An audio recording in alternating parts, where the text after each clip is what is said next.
Okay, evening all, and welcome to the Scotland post-match press conference. As explained, we'll take questions for Captain Jamie Ritchie first, and when they're finished, he'll depart, and then we'll take some questions for Coach Gregor Townsend.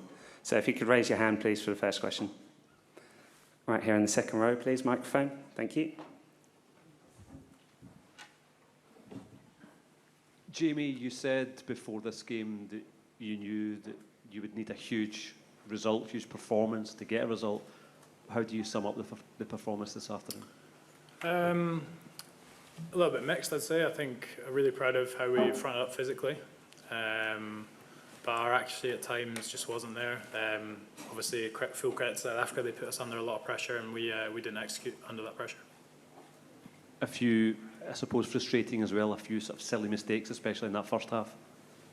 Yeah, just probably accuracy again. It's all things that we can kind of control. In and around the line out, there's a couple of times where we didn't quite get our drill right, one missed call, things like that, just off the top of my head. But these are things that are in our control and hopefully easy to fix. Further questions for Jamie? Yeah, just next to you, if you could pass the microphone along. Just next to him. Thank you. Hi, Jimmy. Scotland has shown they're a very good attacking side. Are the South African a different level of defence than you usually see? I wouldn't say a different level. I think it's a different style of defence than we probably face in a lot of the games that we play. They obviously come off the line really hard and try to put you under pressure there and leave a little bit of space out wide. So that was something that we were looking to try and exploit in terms of getting to that width. I just don't think we executed it as much or as well as we could have. Next question?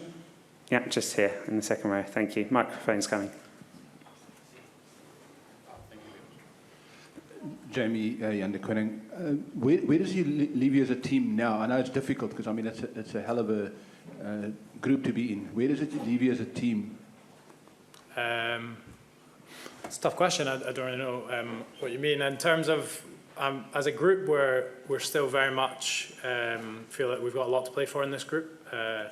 Obviously, 3 massive games to come for us now where we can't afford to slip up. So the pressure's on us to perform. And I think for us, like I said to the guys after, like although we've put a lot of work into this game and it's a bit of a setback in terms of we didn't get the result, I think the work hasn't disappeared. The good stuff that we've done over the last couple of months hasn't gone away.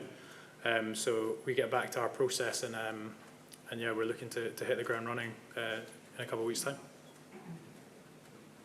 Yeah, actually, in terms of the Ireland game, does it make it more important for you? So in terms of the Ireland game, does it make it so much more critical for you? Well, it was always going to be a really important game for us. Like we knew we were in a tough group and that we were going to have to play really well against all the teams in this group. But yeah, all the games are must win now.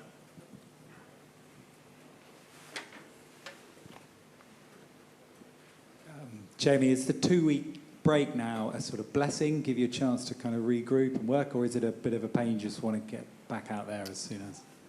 No, it's neither, to be honest. It gives guys a chance to spend some time with their families who've come out and made the journey, a little bit of time to switch off and get away from rugby, so in that way it's probably a little bit of a blessing, but it also means that when we come back together in a couple of days' time, that boys should be a bit better recovered and ready to hit the ground running with our training and our review and preview into our next game. Jamie, how difficult was it to handle the ball in this heat and humidity? I'm not sure if that played a part or not, probably a little bit. It is pretty hot, but that's the same for all the teams, and I feel like we prepared well in terms of being able to cope with that, with how we approached our training during the summer. We spent a lot of time out here in France, getting used to that heat, and we played France and Saint Etienne a couple of weeks ago in similar kind of conditions, and felt we showed up really well in terms of our fitness. So it is tough, but like I say, it's the same for all the teams. Okay, it looks like that's all the questions for Jamie. Thank you very much. Thanks, everyone. Cheers, enjoy the family time. Okay, first question for Gregor, please. Just wait for the microphone, just 1 second. 57 seconds, possible red card. Have you seen the Jesse Creel incident that people at half-time were suggesting was definitely a red card? I saw it about 2 screens away, so yeah, it did look like it was a head-on-head collision, and I was expecting the TMO to come in to make the referee aware of that. Could have been a game changer. Who knows? Who knows? If it had been a red card last night, a red card didn't help or didn't change the game much in terms of Argentina's favour. So who knows? Is that sort of referee inconsistency frustrating though? Yes. Yeah, and we had a promising attacking position outside the 22, and the TMO came in for which looked like a body check. Finn tried to get the ball, and it wasn't a traditional sort of tackle, but I didn't really know how that ended up being a penalty. So yeah, there's still inconsistencies in seeing these things. Yeah, but sorry, whether TMO did see it, it was on the replay, the incident in the first half. So yeah, just inconsistencies in what means it'd be a yellow card, a red card, or a penalty when there's been a head contact. So yeah, we're obviously frustrated with that, but we're more frustrated with our own performance. Just on you mentioned the Russell in there. Is he okay? There's going to be a lot of treatment and it looked like he might come off it. Yeah, it did look like he was coming off. I think initially he had a rib injury, which seemed like it was going to stop him from continuing. But he dug deep and he fought really hard. I thought some of his defensive work in the second half was outstanding, and it just shows how much he cares about his teammates and for playing for Scotland. Gregor, what are your overall emotions and reflections on the match? Disappointed, really disappointed. We were slow to get going in the first half. There was a bit of inaccuracy in our play, but then we built into the game. I felt physically we were more than up for the challenge that South Africa bring in the way they play, and we started to win penalties at scrum time, which was a real bonus. There were opportunities, not many in our attacking game, but there was a couple out there in the first half, and we talked about how second half we need to build on what we've done in that second quarter. But we started with a bit of inaccuracy, and then South Africa dominated possession for a period, took their points, and it became difficult in those conditions against that defence to play from deep. And became risky, and we never got really the accuracy to really trouble them on the scoreboard. Gregor. First here, second at the back. Gregor, Darcy's typically an excellent decision maker in that 22. What did you make of that incident about half an hour in when he had Duhan outside and chose not to pass? Well, he had a great dummy and got through, and he maybe didn't realise someone was coming from behind, and I think we still obviously we should have done better after that. I think would that end up being the Finn incident with the body check? I think so. So if you don't score straight away in first phase, you've got to be able to be accurate and go through phases and turn that pressure into points in a different way. Gregor, you actually kicked more than South Africa today. Was that part of the plan, or was that something you were forced into by the pressure of defence? And the other thing I want to ask is the overthrown lineouts, the over 15-metre lineouts. What was the thinking there, and is it just an accuracy issue? Yeah, well, South Africa kicked a lot in the first half. They put a lot of contestable kicks up, and we ended up in our half a lot. So I imagine that was one reason we were kicking.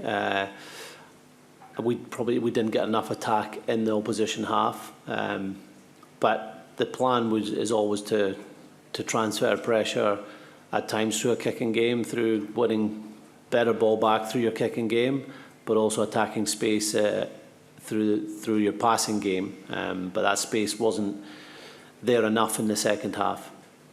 Regarding the overthrow lineouts, yeah, there was a couple, and that's, I suppose, Test rugby at the highest level.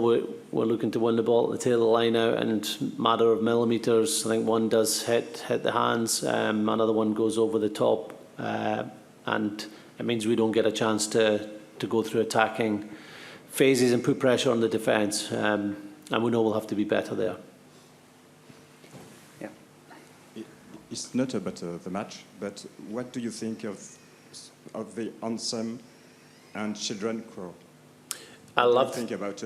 Yeah, I loved today's anthem. Obviously heard them in previous games, but I thought Flower of Scotland was sang very, very well. Both anthems were great. Here in the front row, please. Gregor, as a former fly-off, what did you make of Manie Libbok's debut World Cup performance today as he was voted man of the match? Very good. I have to say I wasn't watching it that closely. I was more watching our players' performance, but no loop kicks and a variety to his game, accuracy as well with his kicking game. He's a threat. He's able to run, pass and kick. So yeah, he's a great addition to an already talented South African backline and team, and he is helping them play a more attacking game than maybe the previous World Cup, and that will put a lot of pressure on opposition defences like it did today against ours. Gregor, what has to improve from today if you are to get out of this pool, especially obviously with the Ireland game in particular in mind? Accuracy in attack. I'd say our defence, we would be relatively satisfied with the effort that went in, the amount of turnovers we did force in the collisions. I still think that there's more in us in defence. But our attack in general, so that comes from our set piece, winning the possession, and also what we did when we had that possession, that's got to improve. We only scored 3 points, so that's unusual for us. Again, a credit to South Africa's defence, but we'll have to be much better there. Anything that surprised you about them? They moved the ball a lot more, and probably in that first half, I think early on they went for a short kicking strategy, and then they moved the ball, and their all-round game has really evolved over the last year, and it's obvious that they're looking to continue that throughout the World Cup. We have time for one more question. Or it looks like we're all done. Thank you very much, Gregor, for your time today. Thank you. Okay. Do you guys want a huddle or not?